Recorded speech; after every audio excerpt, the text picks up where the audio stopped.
யூபிலி யூபிலி யூபிலி யூபிலி யூபிலி யூபிலி. புதிய வாழ்வு, அருளின் வாழ்வு, புதிய பிறப்பு, அதுவே சிறப்பு. இனியவர்களே வணக்கம். வேளாங்கண்ணி புனித ஆரோக்கிய அன்னை பேராலயத்தின் சார்பாக உங்களுக்கு வாழ்த்துக்கள். யூபிலி 2025 எதிர்நோக்கின் திருப்பயணிகள் என்ற மையக்கருத்தில் நாம் தொடர்ந்து சிந்தித்து வருகின்றோம்.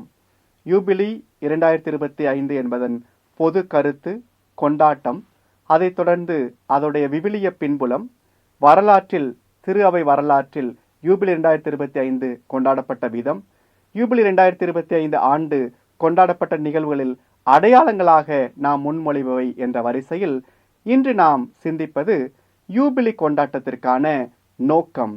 ஆங்கிலத்தில் what is the purpose of jubilee 2025 அல்லது what is the purpose of jubilee. முதல்ல நம்முடைய ஜூபிலிருந்து நம்ம தொடங்குவோம். இன்னைக்கு நம்முடைய அப்பா அம்மாவுக்கோ அல்லது கணவன் மனைவிக்கோ அல்லது நம்முடைய பிள்ளைகளுக்கோ திருமண வெள்ளி விழா ஆண்டை நாம் கொண்டாடுகின்றோம்.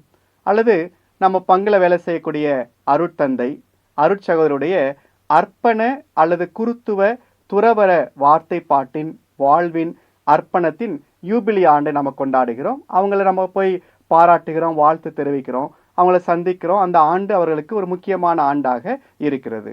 அந்த யூபிலி ஆண்டில் நாம் என்ன நினைவு கூறுகிறோம்? இப்போ கணவன் மனைவியுடைய திருமண வெள்ளி விழா. அந்த வெள்ளி விழாவில் நம்ம என்ன நடக்கிறது என்றால் 25 ஆண்டுகள் அவர்கள் கொண்டாடிய அந்த அர்ப்பணத்தை நாம் மீண்டும் நினைவு கூர்ந்து கடவுளுக்கு நன்றி கூறுகிறோம். அந்த யூபிலியுடைய மைய கருத்தாக அல்லது மைய நபராக இருக்கக்கூடியவர் யார்? அந்த மணமக்கள், கணவனும் மனைவியும்.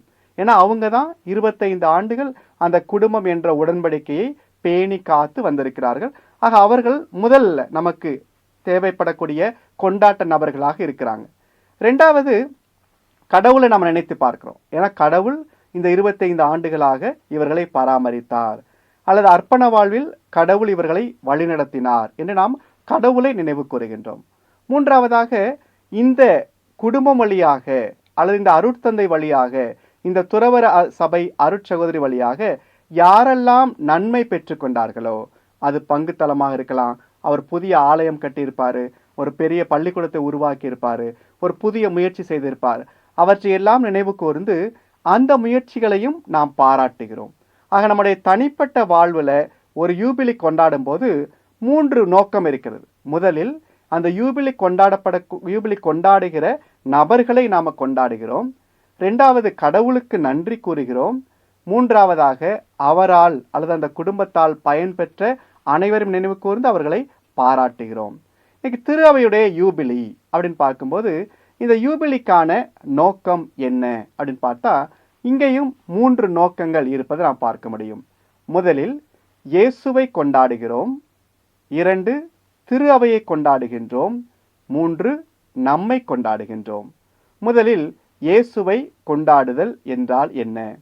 2025 ஆண்டுகள் என்ன? இந்த 2025 இயேசு பிறந்த 2025 ஆண்டு அப்படின்னு என்ன அர்த்தம்? அங்கே மைய பொருளாக மைய நபராக இருக்கிறவர் யார்? இயேசு என்ற நபர். ஆக இயேசு என்பவர் கடவுள் தந்தை மகன் தூயாவி என்று இருந்தவர், காலத்தை கடந்தவர், காலம் என்ற கட்டுக்குள் மனித வரலாற்றுக்குள் நுழைகின்றார். அந்த நுழைந்து 2025 ஆண்டுகள் கடந்திருக்கின்றன. ஆக கடவுள் காலம் என்ற வரையறைக்கு நுழைந்ததோடு மட்டுமல்லாமல் காலத்தை புனிதப்படுத்தி இருக்கின்றார். ஆக அந்த காலத்திற்கு நுழைந்த கடவுளை இயேசுவை நாம் கொண்டாடுகிறோம். இயேசுவை கொண்டாடுதல்னா என்ன? இயேசுவை பற்றி தெரிந்து கொள்வது. இப்போ இயேசுவை பற்றி நம்ம எங்கே தெரிந்து கொள்கிறோம்? நற்செய்தி நூட்களில் தெரிந்து கொள்கிறோம், விவிலியத்தில் தெரிந்து கொள்கிறோம், அருளடையாள கொண்டாட்டங்கள் நாம் தெரிந்து கொள்கின்றோம். இன்றைக்கு பல நேரங்களில் நம்முடைய திரு அவையில் எல்லாமே இருக்கும், ஆனால் இயேசு இருக்கிறாரா என்ற ஒரு கேள்வி நமக்கு இருந்தது என்றால், ஒரு பெரிய திருவிழா கொண்டாடுறோம், திருவிழாவில் பங்கு தந்திருக்கிறார், ஒரு அழகான மறையுறை நடைபெறுகிறது, ஒரு நிறைய கொண்டாட்டங்கள் இருக்கின்றன. ஆனால் பல நேரங்கள் நம்ம இயேசுவை மறந்து விடுகிறோம், கடவுளை மறந்து விடுகிறோம், கடவுளை நம்முடைய கொண்டாட்டங்களிலிருந்து எடுத்து விடுகிறோம். ஆக முதல்ல இந்த யூபிலி ஆண்டுடைய நோக்கம் இயேசு கொண்டாடப்பட வேண்டும். இன்னைக்கு நம்ம இயேசுவை எப்படி கொண்டாடலாம்? விவிலியம் வாசிப்பதன் வழியாக, அருள் அடையாளங்கள் முழுமையாக பங்கேற்பதன் வழியாக, குறிப்பாக இதோ என்னாலும் உங்களோடு இருக்கிறேன் என்று சொல்லி நற்கருணையில் வீற்றிருக்கக்கூடிய இயேசுவை சந்திப்பதன் வழியாக நாம் இயேசுவோட அந்த நெருக்கத்தை மீண்டும் புதுப்பித்துக் கொள்ள முடியும். ஆக முதல்ல எந்த நிலையிலெல்லாம் இன்னைக்கு நான் இயேசுவை கடவுளை கொண்டாட முடியும் என்பதை நாம பார்த்து அதை கொண்டாட முயற்சி செய்வது இந்த முதல் யூபிலி நோக்கம். இரண்டாவதாக திரு அவையை கொண்டாடுவது. We are celebrating the church. ஆண்டவராகிய இயேசு இந்த திருச்சபையை உருவாக்குகிறார். பேதுருவோடு பேசுகின்ற இயேசு, இதோ உன் பெயர் பாறை, இந்த பாறையின் மேல் என் திரு அவையை நான் கட்டுவேன். ஆக இயேசுவை தொடர்ந்து திருத்துதருடைய மரபில் வரக்கூடிய இந்த திரு அவை. இந்த திரு அவை கட்டப்பட்டது இயேசு பேதுருவின் மேல் கட்டப்பட்ட இந்த திருச்சபையை நாம் கொண்டாடுகின்றோம். இன்றைக்கு இந்த திரு அவை வரலாற்றில் திருத்தூருடைய வழிமரபில் வரக்கூடியவர்கள் நம்முடைய ஆயர்கள், அதில் பேதுருவுடைய வழித்தோன்றலாக வரக்கூடியவர் நம் திருத்தந்தை. இந்த திரு அவை என்பது நமக்கு விவிலியத்தின் வழியாகவும் திருமரபின் வழியாகவும், ஆங்கிலத்தில் சேக்ரெட் ஸ்கிரிப்சர், சேக்ரெட் ட்ரெடிஷன், இந்த ரெண்டு வழியாக நம்மை வழிநடத்தி கொண்டு வருகிறது. இந்த ரெண்டு வழியை வழிநடத்தி கொண்டு வரக்கூடிய திரு அவையை நாம் கொண்டாடுவது என்பது திரு அவைக்கும் நமக்குமான நெருக்கத்தை உருவாக்குவது. இன்னைக்கு திரு அவைனா என்ன? What is the church? We are the church. நாம் தான் திரு அவை. அதைத்தான் நாம் நடந்து முடிந்த கூட்டியக்கத்திற்கான மாமன்றம், ஆங்கிலத்தில் சினட் ஃபார் சினடாலிட்டி, அது எதை சொன்னது? திருமுழுக்கு பெற்ற அனைவருமே இந்த திரு அவையுடைய உறுப்பினர்களாக இருக்கிறோம். ஆக திரு அவை என்பது ஒரு காணக்கூடிய ஒரு கோயில் அல்ல, அல்லது காணக்கூடிய அருள் பணியாளரோ ஆயரோ அல்ல. நாம் அனைவருமே திரு அவை. அப்ப நம்மை கொண்டாடுவது என்றால் என்ன? ஒட்டுமொத்தமாக திருமுழுக்கு என்ற அந்த நிகழ்வின் வழியாக நாம் பெற்றுக்கொண்ட அருளையும் ஒருவர் மற்றொரு நாம் கொண்டிருக்கின்ற நெருக்கத்தையும் கொண்டாடுவது திரு அவையை கொண்டாடுவது. ஆக இந்த ஆண்டு நாம் என்ன செய்யலாம்? திரு அவை பற்றிய ஒரு புரிதலை எடுத்துக்கொள்ளலாம்.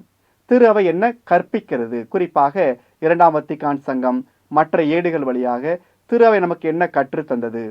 திரு அவை ஒவ்வொன்றை எப்படி பார்க்கிறது? எடுத்துக்காட்டாக நம்முடைய திரு அவை வரலாற்றில் அருள் அடையாளங்கள் இருக்கின்றன. நம்முடைய வாழ்வியல் அறநெறி பார்வையில் பார்க்கும்போது சில விஷயங்களை திரு அவை குறிப்பாக மறுக்கிறது. கருத்தடை செய்யக்கூடாது, ஆங்கிலத்தில் அபார்ஷன், கான்ட்ராசெப்ஷன், யுத்தனேசியா, இவையெல்லாம் செய்யக்கூடாது என்றால் உயிர் என்பது அடிப்படையான ஒன்று. இதை பற்றி ஒரு புரிதல் நாம் வளர்த்து கொள்ள முடியும். திருத்தந்தை கொடுக்கக்கூடிய கருத்துக்களை, திருத்தந்தையுடைய கொள்கை ஏடுகளை நாம் கற்றுக்கொள்ளக்கூடிய ஆண்டாக இதை பயன்படுத்திக் கொள்ளலாம். இரண்டாவது நோக்கம் திரு அவையை கொண்டாடுவது. மூன்றாவதாக நம்மை கொண்டாடுவது. நாம் முதலில் குறிப்பிட்டது போல நாம் தான் திரு அவை. நாம் இல்லை என்றால் திரு அவை இல்லை, நாம் இல்லை என்றால் கடவுளோடு கொண்டிருக்கின்ற அந்த நெருக்கம் இல்லை. இந்த இரண்டுக்கும் அடிப்படையாக இருக்கக்கூடியவர் நாம்.